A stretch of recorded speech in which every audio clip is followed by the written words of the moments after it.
Hey guys, Garden here today, bringing a brand new video.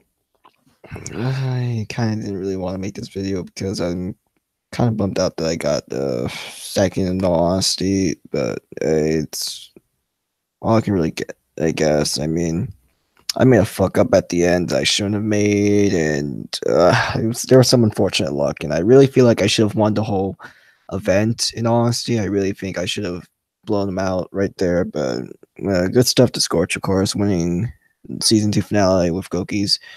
As I'm gonna do my deck profile. So let's start off with the Goki engine. We have triple Super X, uh, because you of course need a combo. He's the best one. You know, he's like his own combo as long as you have another Goki in hand. I'm running 2 Twist Cobra just because we're not really doing any Invoker Turbo. Uh, 2 Octo because you need them, of course, and then 1 Bear Hug, 1 Scorpio, and 1 Headbat. I might add a second headbat, and I'll tell you what I'll place in this deck for the headbat later. And then, of course, you have the 1 Ibly because you need a combo, of course. So, our spells for free ups, we have Triple Call by the Grave. Pretty standard, really. You need this card in your hand if you want to like just play for hand traps, or it's one of the ways. It's probably the best way in honesty. And usually, if you draw this and they don't have a Gamma in their hand or Sphere Mode, but like nobody made deck Sphere Mode, but if it's game one, it's not a win if you get this. Triple Engage with the triple Hornet bit. Uh, this is just like really good extender, custom space in the deck. Probably could possibly be a +2 for all we know. You make Kagari, and then there's a combo with it where you make Reaper Docus and play for hand traps like cherries, uh, which is really helpful. Triple Instant Fusion is just to make your Raijin, free warrior monster. I'm running Triple Twin Twister. I'm only using this because of back row removal. I was expecting a lot of stuff like that and like forcing people to use your scapegoats because that was played a lot for the tournament. Um, I don't really think I used this, but like I think I used it once just to get rid of 1 back row and didn't OTK the person. But other than that, I'll still keep it in the deck. It seems very helpful when I was playing through playtesting.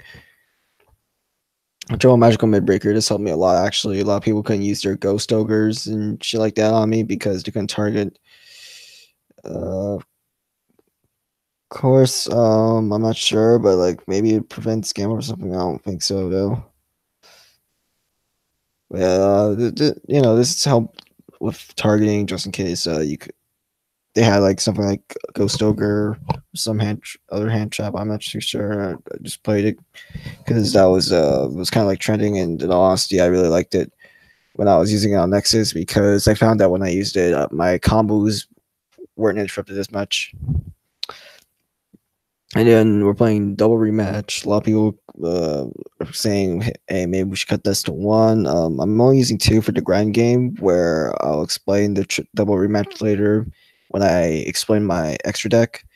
Equip spells, Living Fossil, 1 extender, and then Phoenix Blade. You need this, of course. Monster Reborn, really good extender that plays for hand traps sometimes. Rhoda just helps you get whatever you want. Normally, you fetch Super X with it. But sometimes you have like just Super X in hand, and you can like add I usually add Twist Cobra or something. Soul Charge, you use this turn 1, and it plays through any hand traps but Droll. I'm playing Upstart. This is like kind of the spice card in my deck. I might cut this for the second headbat, but for now, I feel very comfortable of keeping the consistency of a 39 card deck.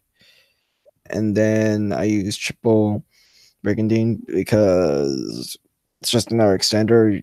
You just want to get as much summons and then make you sold or Reproducus and GG one because you get the combo. All right. Side deck. This is I only sided usually when I played against fucking the mirror match, but I did have a triple red reboot for stuff like Altergeist or True Draco or something like that. I mean, the one time I did play True Draco was like Sky Striker True Draco, so I don't think I cited it in. The only time I really cited it in was in finals, and I'll tell you what I cited. So for side deck, triple sphere mode, triple red reboot. Sphere mode is of course for extra length decks, mainly Goki. Triple Ash, just in case they're using something that like need to cut off on their searches. Triple Gamma and one driver for Gokis as well, mainly. And then double cherries for the mirror match, of course, for Gokis. Like I only sighted in during the mirror. In grand finals, it was match 2, game number 2. I won game 1, and then I was up 1-0. I sighted in triple sphere mode, triple gamma, one driver, and I didn't open any of them. Game 2, the only thing I opened up actually was the driver, which of course is useless. And in game 3, I was like, he won match 1, game 2, he won by like just sphere moding me. And then I was paranoid of getting sphere moded again. So game 3, I let him go first, and then I didn't draw any of my hand traps, any of the 6 that I added. So I drew nothing. Game 2, 6 cards that I added. Or I remember that I cited out the Twin Twisters and I believe the Magical Midbreaker Fields. I cited them out. I didn't gammas and sphere mode, and I didn't draw them. And I could have won in all honesty if I just decided to go first in game 3. If I did that, because like I remember I had like Super X and Headband in my hand, like maybe some other combo cards, and yeah, that was more than enough to just win the game. So if I just did that, I could have won, but unfortunate luck. Also, kind of a bad play by me. You know, he told me later that he didn't actually draw sphere mode, even though he added in all 3 of his copies. So yeah, I wouldn't have gotten sphere mode, and I could have just comboed the Super X and the Headband. I would have won the whole thing, which is unfortunate.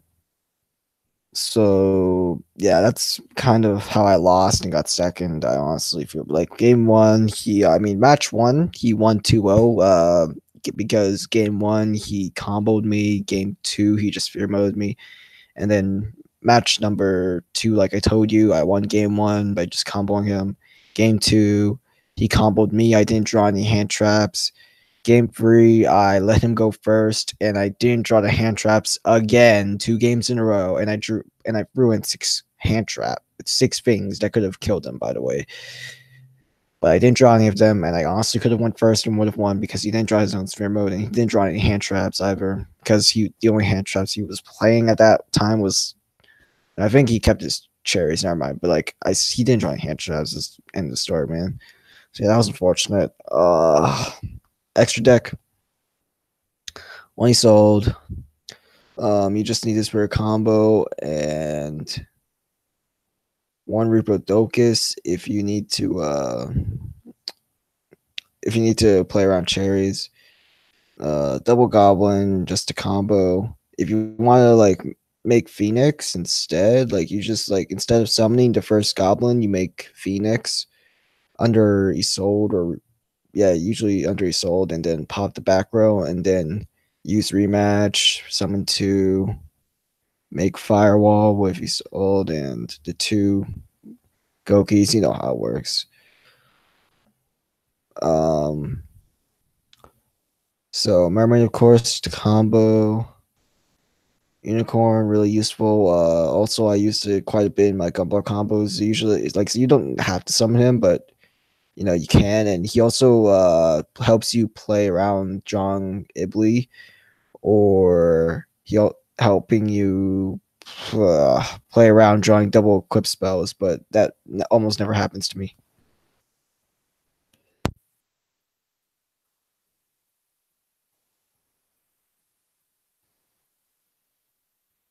It's only happened to me like one time in the past month.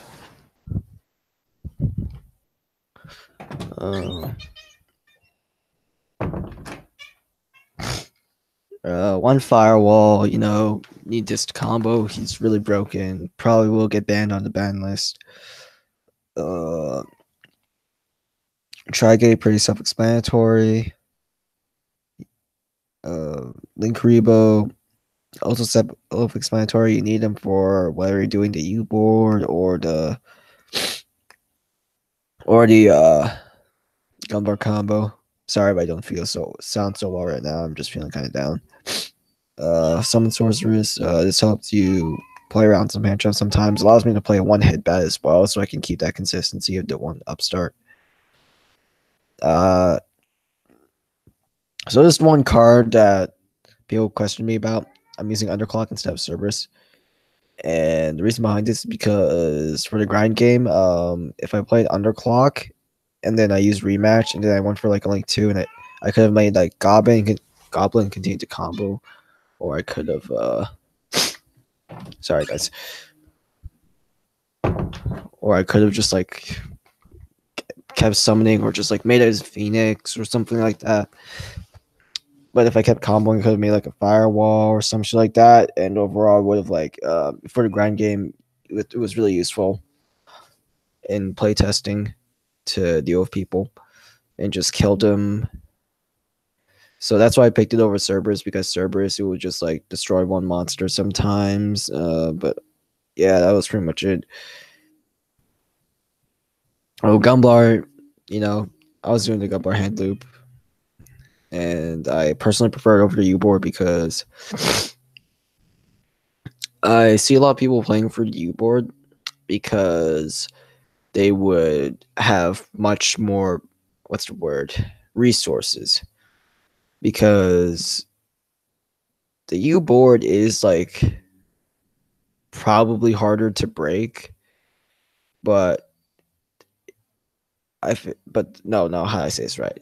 The U board is more stacked, but the Gumblar hand loop, it's like you run down their resources because like I see the U board broken a lot because people have 6 cards in their hand, but like Gumblar, it's like you lose 4 cards, potentially 5 or 6 or whatever if they play hand traps and you can play around it, because that's what this deck basically does. It plays around hand traps. And that's how it's just 2-0 people up until grand finals. And once we do that, they only have 1 or 2 cards in their hand, and you could like negate one of Trigate. Normally you want to negate the more important one, of course. And Goblin was there to like prevent targeting. It doesn't really help too often, but it's there when you need it, It's nice to have it. So that way they only have like 1 card to play through and break the board. And it was kind of useful in the mirror, I guess, if they had sphere mode, they would only have 1 card and you couldn't really combo afterwards. So like you could still like have a chance of winning by just like beating them down with like Phoenix or some shit.